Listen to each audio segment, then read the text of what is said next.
Let us provide a solution to this interesting word problem question. One number is 5 more than the other number. 5 more than the other number. 3 times the greater plus twice the lesser is 30. Determine the two numbers. Cha cha cha cha. Understanding a question is half the answer. This is not a problem. We only call it word problem because it is a problem once you cannot interpret the words into mathematical expression or statement. So we have two numbers, x and x plus 5.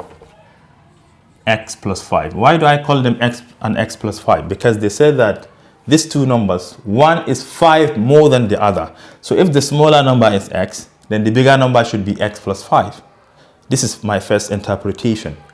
3 times the greater, it means if you take the greater number, you multiply by 3, plus you add twice the lesser, this is the lesser, twice it, the result will be what? 30, according to the question. So let's solve. This is 2x plus expand. 3 times x is 3x. 3 times 5 is 15.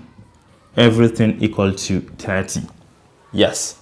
2 and 3 x's will give us 5 x's. You take 15 to the other side. It becomes negative 15. And this is 5x equals 15 because 30 minus 15 is 15. If you divide both sides by 5, you have x equal to 3. So it means that the smaller number is 3 and the bigger number will be 8 because it is what? 5 more than the smaller number. And therefore the two numbers are 3 and 8. If you want to confirm, they said that 3 times the greater, 3 times 8 is what? 24. Twice the lesser, this times 2 is 6. 6 plus 24 is 30. So this statement is true. And you can see that 8 is 5 more than 3 from the first statement here. So this is correct.